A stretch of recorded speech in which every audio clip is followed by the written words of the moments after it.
Hello, नमस्कार, सुप्रभात, good morning. आशा करता हूं आप सब अच्छे होंगे और आपकी स्टडी भी अच्छी चल रही होगी।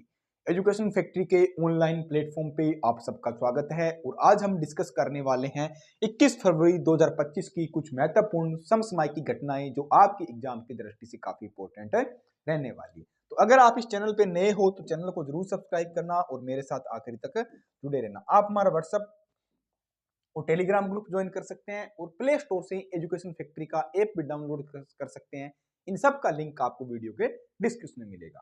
तो देखते हैं वो कौन कौन सी आज की घटनाएं हैं जो आपके लिए काफी इंपॉर्टेंट है। अगर आपको ये पीडीएफ चाहिए तो आपको टेलीग्राम ग्रुप में मिल जाएगी, वहां हमने ऑलरेडी सेंड कर दिया है। और जो क्वेश्चन आपसे डेली पूछा जाता है सबसे लास्ट में, उसका रिप्लाई जरूर दिया करें, उसका आंसर जरूर दिया करें, क्योंकि आपका एक एक रिप्लाई, एक एक कॉमेंट, एक एक लाइक हमें काफी मोटिवेट करता है।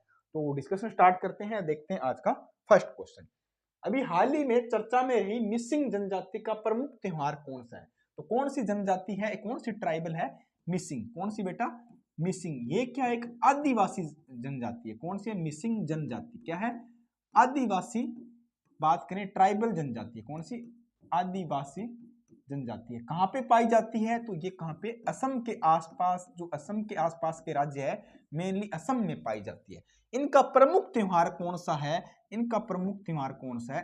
अली अली ए लिंगांग। क्या है? अली ए लिंगांग। ये क्या है? इनका जो कल्चरली आप एक तरह का सांस्कृतिक इनकी रीति रिवाज से जुड़ा हुआ एक त्योहार है जो कि मनाया जाता है किस जनजाति द्वारा? मिसिंग जनजाति द्वारा मनाया जाता है। किसके द्वारा? मिसिंग जनजाति द्वारा।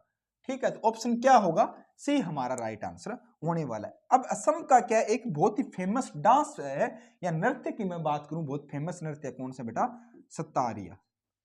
सतारिया नृत्य क्या है? सतारिया डांस क्या है? असम का बहुत ही फेमस डांस है। ठीक है, बहुत बार एग्जाम में आता है, चाहे आप एसएससी का दो, रेलवे का दो या सेंट्रल लेवल का दो। सतारिया नृत्य कहाँ का है? तो कहाँ का है बेटा? या ये कहाँ का है? असम का। तो ये भी आपको याद रखना है। तो ऑप्शन क्या होगा? ऑप्शन सी हमारा राइट आंसर होने वाला है। अब थोड़ा डिटेल से देखते हैं।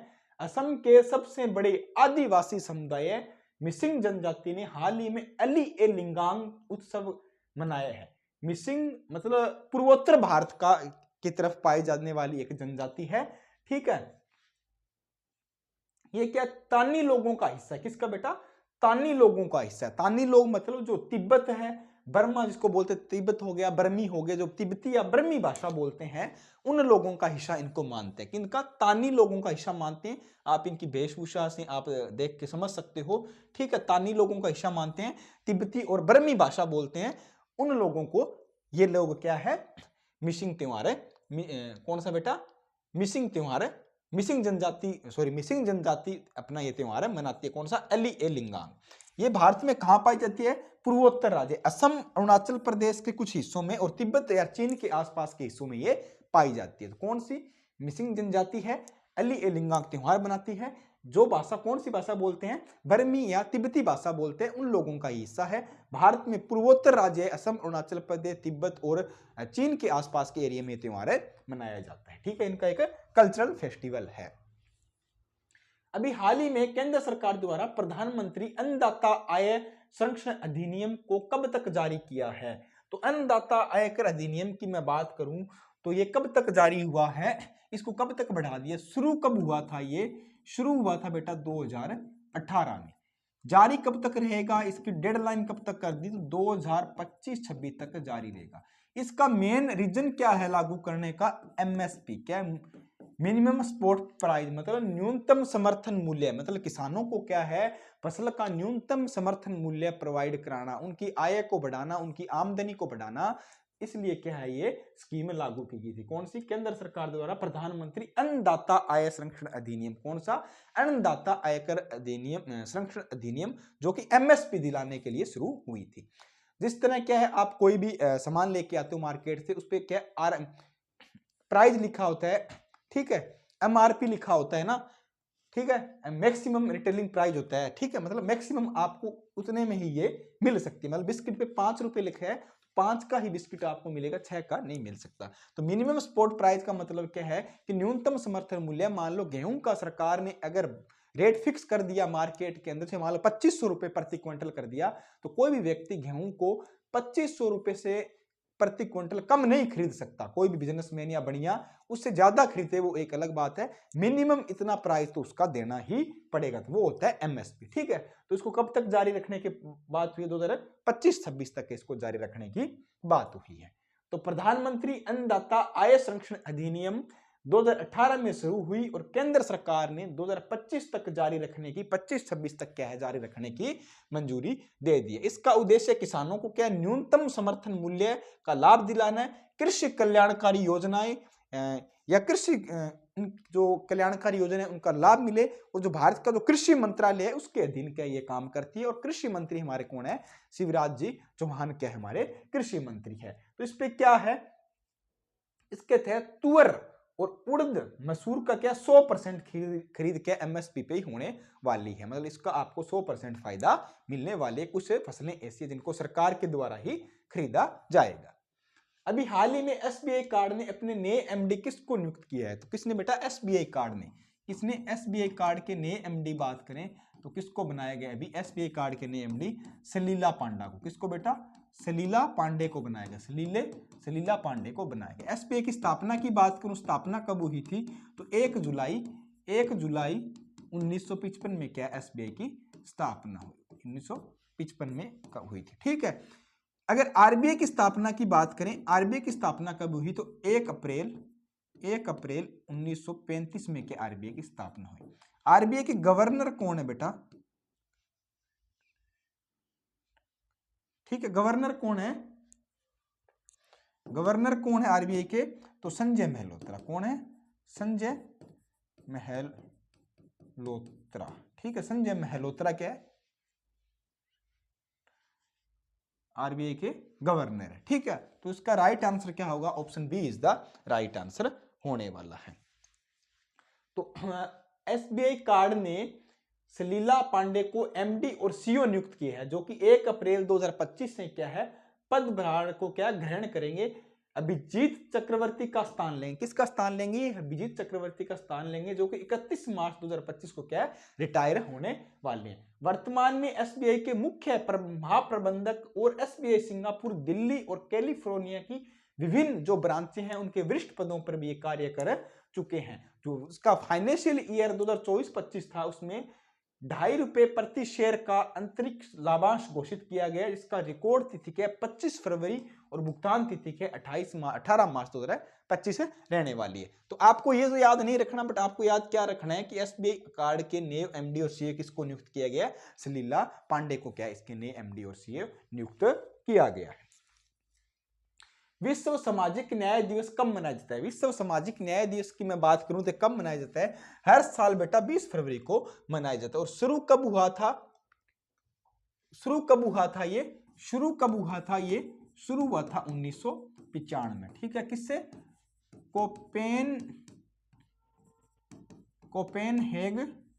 कोपेनहेग शिखर सम्मेलन जो 1995 में हुआ था, उससे क्या हुए शुरू कब हुआ? कोपेनहेग शिखर सम्मेलन 1995 से क्या ये शुरू हुआ था। हर साल कब मनाया जाता है? 20 फरवरी को क्या ये हर साल मनाया जाता है। ऑप्शन ए हमारा राइट आंसर होने वाला है। अब की बार क्यों मनाया गया और इसकी थीम क्या है उसके बारे में भी देखते हैं। तो अब की बार की थीम क्या है? न्याय संगत परिवर्तन को मजबूत बनाना और एक स्थायी भविष्य के लिए। जो न्याय संगत है, न्याय संगत परिवर्तन को क्या है मजबूत बनाना है और एक स्थायी भविष्य के लिए। अब की बार की क्या है ये थीम रखी गई? किसकी? विश्व सामाजिक न्याय दिवस की। किसकी? विश्व सामाजिक न्याय दिवस की। हर साल 20 फरवरी को मनाया जाता है, जिसमें निष्पक्षता, समानता और समावेश को बढ़ावा देने के लिए मनाया जाता है। मतलब किसकी? निष्पक्षता, समानता और समावेश को बढ़ावा देने के लिए मनाया जाता है। शुरू कब हुआ? 1995 में कोपेनहेग सम्मेलन से ये शुरू हुआ था। ठीक है, और अब की बार की थीम क्या है? न्याय संगत परिवर्तन को मजबूत करना और स्थायी भविष्य के लिए। ठीक है, 2025 Delhi open NTP challenger tennis प्रतियोगिता का पुरुष एकल का खिताब किसने जीता है? तो कौन सी प्रतियोगिता है बेटा? दिल्ली ओपन। कौन सी बेटा? Delhi open ATP challenger. Delhi open ATP challenger tennis प्रतियोगिता। कौन सी? टेनिस प्रतियोगिता का खिताब किसने जीता है? आपसे यह पूछा जा रहा है। तो इनका खिताब किसने जीता है? विजेता कौन रहा है? विजेता की मैं बात करूं तो किरियन, कौन रहे बेटा, किरियन जैकवेट। किरियन जैकवेट क्या है, विजेता रहे। किरियन जैकवेट क्या है, विजेता रहे। और कहां के हैं ये, फ्रांस के। उपविजेता कौन रहे हैं, किसको हो रहा है, उपविजेता की बात करूं ब्रिटेन के थे, उनको हो रहा है। उनका नाम क्या था, उनके नाम बिल्ली हैरिस। क्या नाम था उनका, नाम क्या था, बिल्ली हैरिस। बिल्ली हैरिस को इन्होंने हराया है, वो क्या है, उपविजेता रहे। और ये किसके थे, ब्रिटेन के थे। किसके बेटा, ब्रिटेन के थे। तो आपसे पूछा जा सकता है 2025 दिल्ली एटीपी चैलेंजर टेनिस प्रतियोगिता के पुरुष एकल में विजेता कौन रहे हैं, तो किरियन जैकवेट रहे हैं जो कि फ्रांस के रहने वाले थे। उपविजेता कौन रहे, विल्ली हैरिस रहे जो ब्रिटेन के रहने वाले थे। ऑप्शन ए हमारा इसमें राइट आंसर होने वाला। अब देखते हैं इनको राशि कितनी मिलती है। धनराशि की मैं बात करूं तो फ्रांस के किरियन जैकेट 2025 दिल्ली ओपन एटीपी के विजेता रहे हैं। और ग्रेट ब्रिटेन के बिल्ली हैरिस को क्या इन्होंने हराया है। यह उनका चेन्नई ओपन के बाद लगातार दूसरा खिताब है। ठीक है, तो अगर आपसे पूछे कि चेन्नई ओपन के विजेता कौन है, वो भी किरियन जैकवेट क्या है, चेन्नई ओपन के विजेता रहे। इसमें दिल्ली ओपन ने कितना, 1 लाख मिलियन डॉलर की एटीपी चैलेंजर प्रतियोगिता में, और जैकेट को 75वीं रैंक पे क्या है, 14,200 मिलियन डॉलर की जो इनकी धनराशि है वो इनको दी जाती है। तो विजेता और उपविजेता की क्या है, इस तरह की धनराशि है, इतनी अंकों के अकॉर्डिंग ये दी जाती है। बट आपको याद क्या रखना है कि एटीपी ओपन दिल्ली चैलेंजर के टेनिस के विजेता कौन रहे हैं, तो किरियन जैकवेट। और फ्रांस से उपविजेता कौन रहे, बिल्ली हैरिस रहे हैं। भारत के पहले ओपन एयर आर्ट वॉल संग्रहालय का उद्घाटन कहां किया गया, किसका बेटा, भारत का पहला ओपन एयर आर्ट वॉल संग्रहालय, एयर आर्ट वॉल संग्रहालय का उद्घाटन कहां हुआ, एयर आर्ट वॉल संग्रहालय उद्घाटन किसने किया और कहां पे हुआ है। तो इसका उद्घाटन की बात करूं तो कहां पे हुआ है, नई दिल्ली में हुआ। कहां पे हुआ है, नई दिल्ली में क्या इसका उद्घाटन हुआ है। किसने किया है, तो मौसम विभाग ने किया। किसने बेटा, मौसम विभाग ने क्या है, मौसम विभाग ने क्या उद्घाटन किया। क्यों कि उनके क्या है, स्थापना के कितने वर्ष कंप्लीट हो गए, स्थापना के 150 वर्ष कंप्लीट हो गए। 150 वर्ष पूर्ण होने पर क्या है, इन्होंने इसका उद्घाटन किया है। तो मौसम विभाग की स्थापना कब हुई थी, 1875 में हुई थी। कब, 1875 में क्या मौसम विभाग की क्या हुई थी, स्थापना हुई थी। उनके क्या 150 वर्ष कंप्लीट होने पे क्या इन्होंने क्या ओपन एयर आर्ट वॉल संग्रहालय का उद्घाटन कहां किया, नई दिल्ली में किया, मौसम विभाग ने किया। इनकी स्थापना के 150 वर्ष कंप्लीट हो गए, 1875 में क्या इनकी स्थापना हुई। तो ऑप्शन ए हमारा राइट आंसर होने वाला है। तो भारतीय मौसम विज्ञान विभाग ने आईएमडी के 150 वर्ष उपलब्ध में 18 फरवरी 2025 को क्या है, नई दिल्ली के अंदर ओपन एयर आर्ट वॉल संग्रहालय का उद्घाटन किया। किसका, ओपन एयर आर्ट वॉल संग्रहालय का उद्घाटन किया गया। 150 वर्ष कंप्लीट होने पे किसने, भारतीय विज्ञान मौसम विभाग ने इनकी स्थापना की है। और भारतीय प्रधानमंत्री नरेंद्र मोदी ने 14 जनवरी 2025 को आईएमडी के 150वें स्थापना दिवस पर मिशन मौसम शुरुआत की थी। कौन सी, इन्होंने 150 वर्ष पूर्ण होने पे कौन सा मिशन स्टार्ट किया था मौसम विभाग ने, तो मिशन मौसम, नाम से याद रह जाएगा। मिशन मौसम किसने शुरू किया, तो मौसम विज्ञान विभाग ने क्या ये शुरू किया था। अभी हाल ही में ओपेक प्लस में कौन सा देश शामिल हुआ है, ओपेक प्लस की मैं बात करूं तो ओपेक प्लस क्या है बेटा, ओपेक क्या है, कुछ देशों का समूह है। ओपेक प्लस क्या है, कुछ देशों का समूह है। उसमें कौन सा देश शामिल हो गया, तो ब्राजील इसके अंदर शामिल हो गया। ये क्या है, इसकी स्थापना की बात करें, इसकी स्थापना कब हुई थी, तो इसकी स्थापना कब हुई थी, 1960 में। इसका मुख्यालय कहाँ है, मुख्यालय की मैं बात करूं, मुख्यालय कहाँ है, इसका मुख्यालय ऑस्ट्रिया वीना में। कहाँ, ऑस्ट्रिया वियना में क्या इसका, ऑस्ट्रिया वियना में क्या इसका, ऑस्ट्रिया वियना में क्या इसका मुख्यालय। ये क्या है, ये एक संगठन है, किन देशों का, खाड़ी देशों का संगठन है। मतलब जो देश पेट्रोल या कच्चे तेल की बात करें, जो पेट्रोलियम है, डीजल है, जो कच्चा तेल होता है, उसका जो आयात निर्यात होता है उसको मार्केट में या इंटरनेशनल लेवल पे किस तरह उसका आयात निर्यात करना है, कि उसके जो मोल भाव है उसके भावों को नियंत्रण करना, उसको मतलब कितना निकालना है, किस देश को कितना देना है, ये सारी चीजें कौन करता है? ओपेक करता है। कौन करता है बेटा? ओपेक करता है। और उसमें कुछ देशों का समूह बना है, मोस्टली उसमें वही देश है, वही खाड़ी देश है जहां ये कच्चा तेल निकाला जाता है। उसमें अभी कौन सा देश शामिल हो गया? तो ब्राजील क्या इसमें शामिल हो गया। ऑप्शन सी हमारा राइट होने वाला है। तो हाल ही में ब्राजील मुख्य तेल निर्यातक देशों में क्या है कि गठबंधन ओपेक प्लस में शामिल हो गया है। इनका क्या एक गठबंधन है जो मुख्य क्या है? तेल निर्यातक देश है। क्या ये तेल का पूरे विश्व में क्या निर्यात करते हैं, उन्हीं देशों का ये समूह है। कौन सा? ओपेक प्लस, और ब्राजील इसमें शामिल हो गया। ये क्या 22 तेल निर्यातक देशों का समूह है। कितना? 22 प्लस देशों का क्या ये का समूह है जो तेल निर्यात करते हैं। और ये तय क्या करते हैं? विश्व बाजार में कितना कच्चा तेल जाएगा, कितना उसकी नियम देखो समूह है जो कि विश्व बाजार में कितना कच्चा तेल बेचना है तय करने के लिए नियमित रूप से बैठक करता है। इन देशों का लक्ष्य तेल बाजार स्थिरता लाने के लिए और कच्चे तेल के उत्पादन को समायोजित करने के लिए और मिलकर काम करने के लिए किया जाता है। मतलब विश्व का जो इंटरनेशनल मार्केट है उसमें कितना कच्चा तेल बेचना है, क्या रेट रखना है, किस तरह काम करना है, इसके लिए क्या ये एक मुख्यालय या एक संगठन है बनाया गया। इसमें मोस्टली क्या? Iraq, Iran, Kuwait, Qatar, United Arab, Saudi Arabia, Algeria, Libya, Nigeria, ठीक है, ये सारे देश है मोस्टली खाड़ी देश, 22 प्लस देशों का क्या ये कर समूह है। तो आपको याद रखना है कि ओपेक का मुख्यालय कहाँ है? ऑस्ट्रेलिया, ऑस्ट्रेलिया नहीं, ऑस्ट्रिया वियना में। कहा? ऑस्ट्रेलिया वियना में 1960 में इसकी स्थापना हुई। अभी हाल ही में दिल्ली की मुख्यमंत्री पद की शपथ किसने ली है? तो दिल्ली की नई मुख्यमंत्री कौन बनी है बेटा? रेखा गुप्ता। कौन बनी है? रेखा गुप्ता क्या दिल्ली की नई मुख्यमंत्री। अगर महिला मुख्यमंत्री की मैं बात करूं तो कौन से क्रम की है ये महिला मुख्यमंत्री? महिला सीएम की बात करें तो ये क्या है? 4th क्रम की। कितने? 4th की। तो इनसे पहले कौन रह चुका है? तो सुषमा स्वराज। कौन? सुषमा स्वराज पहली महिला मुख्यमंत्री थी दिल्ली की। ठीक है। दूसरी महिला मुख्यमंत्री कौन है? शीला दीक्षित। कौन है बेटा? शीला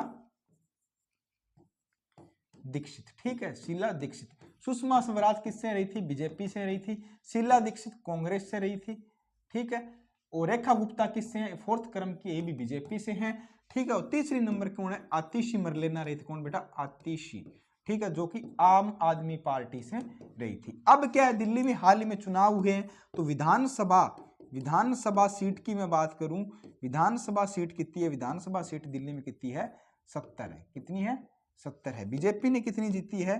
बीजेपी ने कितनी जीती है? 48 जीती है। आपने कितनी जीती है? आम आदमी पार्टी ने 22 जीती है। और कांग्रेस ने कितनी? 0। इसमें कांग्रेस का खाता ही नहीं खुल रहा, 3-4 टर्म हो गए। ठीक है। तो ऑप्शन बी हमारा राइट आंसर होने वाला है। नयाब सिंह सैनी कहां के मुख्यमंत्री है? हरियाणा के। हरियाणा के। मोहन चरण मांझी कहां के हैं? मोहन चरण मांझी छत्तीसगढ़ के। भजनलाल शर्मा कहां के बेटा? भजनलाल शर्मा कहां के? भजनलाल शर्मा कहां के? राजस्थान के। ठीक है, राजस्थान के। ये भी आपको याद रखना है। तो ऑप्शन बी हमारा राइट होगा। तो रेखा गुप्ता को 20 फरवरी 2025 को क्या है? भारतीय जनता पार्टी विधायक दल की नेता चुना गया है। और जिनके बाद उन्हें दिल्ली के उपराज्यपाल, दिल्ली के एक केंद्र शासित प्रदेश है तो उपराज्यपाल वहां के कौन है? विनय कुमार सक्सेना से मुलाकात हुई है। उन्होंने इनको शपथ दिलाई है। और शालीमार बाग से क्या ये विधानसभा सीट में पहली बार विधायक बनी है। कहा? शालीमार विधानसभा सीट से पहली बार विधायक बनी है। और बीजेपी से ये काफी टाइम से चुनी हुई है। दिल्ली विश्वविद्यालय है डीयू, इसके क्या अध्यक्ष भी रह चुके छात्र संघ की, ये एबीपी से जुड़ी हुई है। ठीक है। तो इसलिए क्या इनको दिल्ली की मुख्यमंत्री बनाया। और दिल्ली में क्या पार्षद भी रह चुकी है पहले। अभी हाल ही में भारतीय सेना ने जल थल रक्षा 2025 नामक तटीय सैन्य अभ्यास कहां किया है? तो कौन सा बेटा? जल थल रक्षा 2025 का, जल थल रक्षा 2025 का तटीय सैन्य अभ्यास की बात करूं, कौन सा? तटीय सैन्य अभ्यास की मैं बात करूं, सैन्य अभ्यास की मैं बात करूं तो कहां पे हुआ है?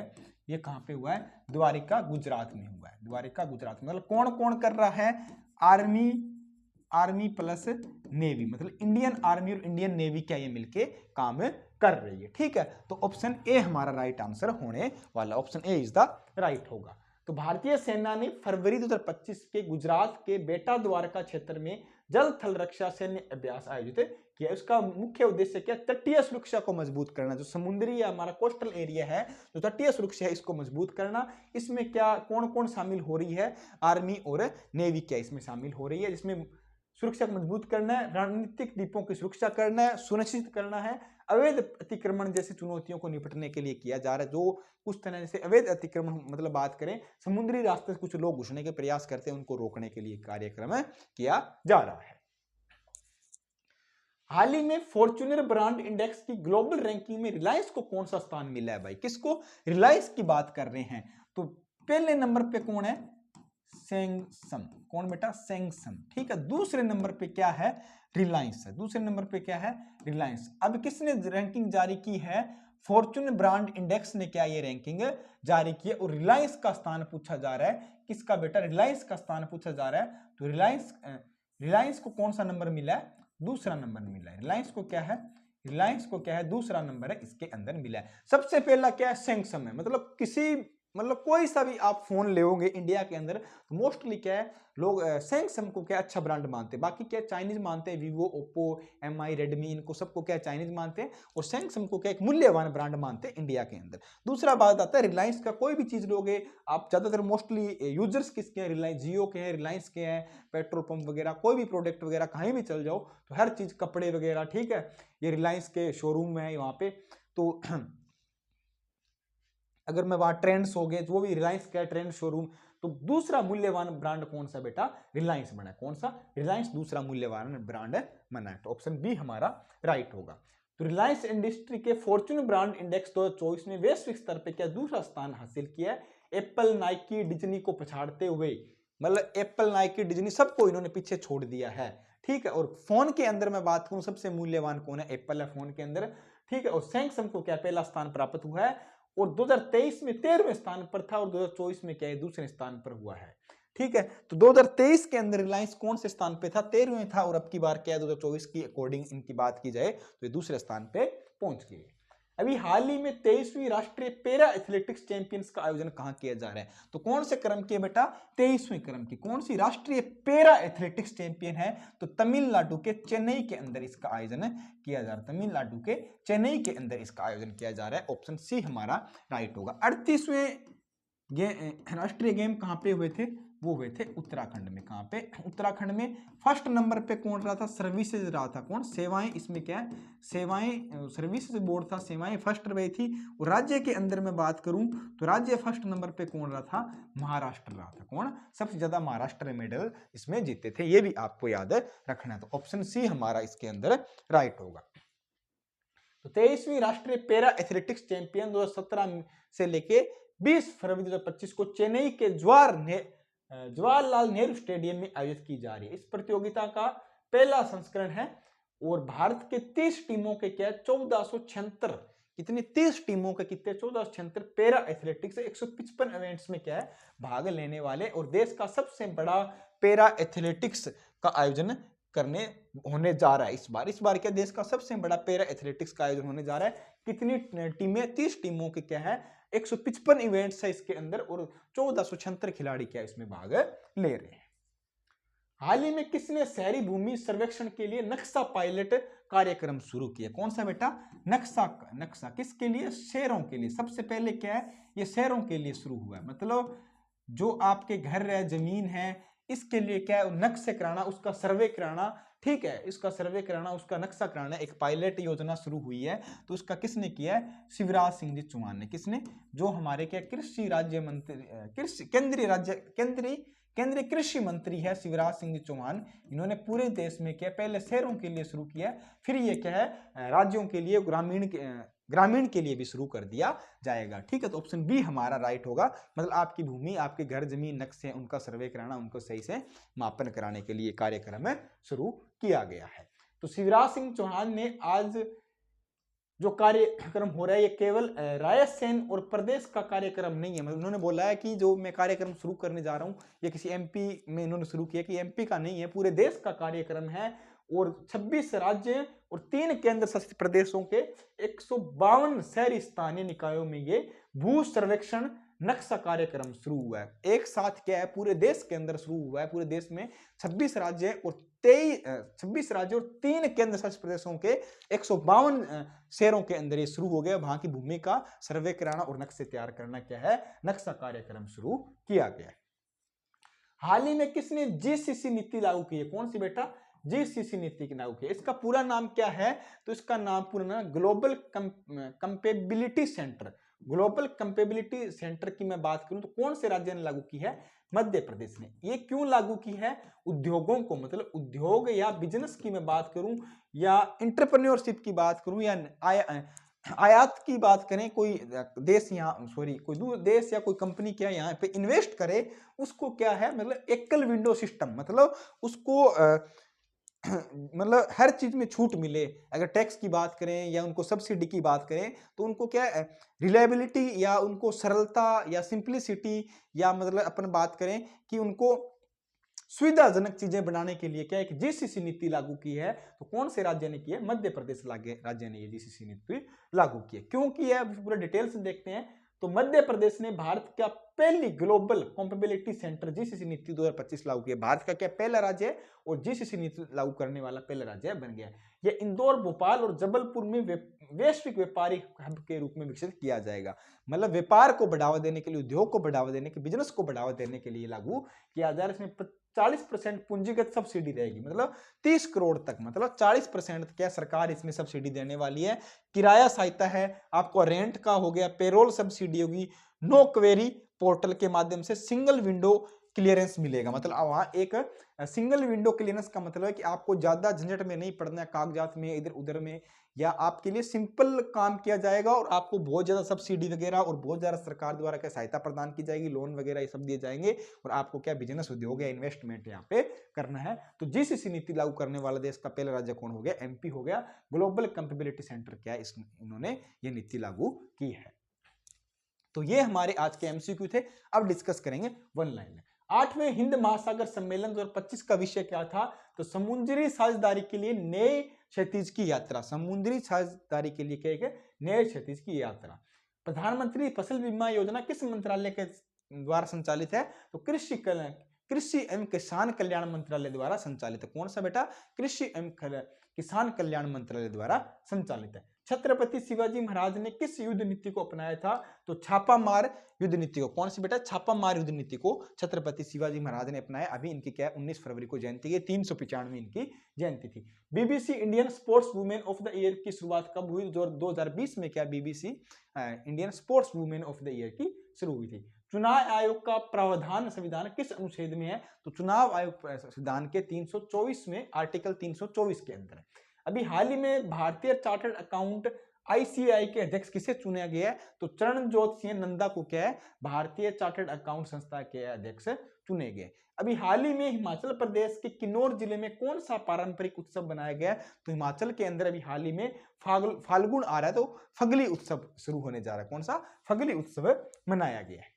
दुनिया के सबसे लंबे under sea cable system project Waterworth की शुरुआत किसने की है? तो मेटा ने किया, जो कि भारत और अमेरिका के बीच चलने वाला है और 5 महाद्वीपों से होकर निकलेगा, जो कि 50,000 किलोमीटर की केबल बिछाई जाएगी। अभी हाल ही में यूके में मानद नाइटहुड की उपाधि से किससे सम्मानित किया है? तो यूके ने मानद नाइटहुड की उपाधि की बात करूं तो टाटा के जो सीईओ है एन चंद्रशेखरन को क्या है, सम्मानित किया गया है। जनजातीय अर्थव्यवस्था को बढ़ावा देने के लिए ट्राइफेड ने किसके साथ समझौता किया है? तो ट्राइफेड ने जनजातीय अर्थव्यवस्था को बढ़ावा देने के लिए टी टैंक के साथ समझौता किया। किसके साथ?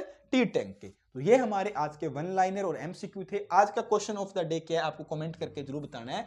भारत की राष्ट्रीय राजमार्ग सर्वप्रथम किसके शासनकाल में शुरू किए गए? तो भारत के अंदर राष्ट्रीय राजमार्ग सर्वप्रथम किसके शासनकाल में शुरू हुआ था? कमेंट जरूर किया करो, आप लोग कमेंट नहीं करते हो। और आज के लिए धन्यवाद, थैंक यू। कल फिर मिलते हैं सुबह 8 बजे और आपको पीडीएफ टेलीग्राम ग्रुप में मिल जाएगी। अपनी पढ़ाई को जारी रखें। जय हिंद, धन्यवाद।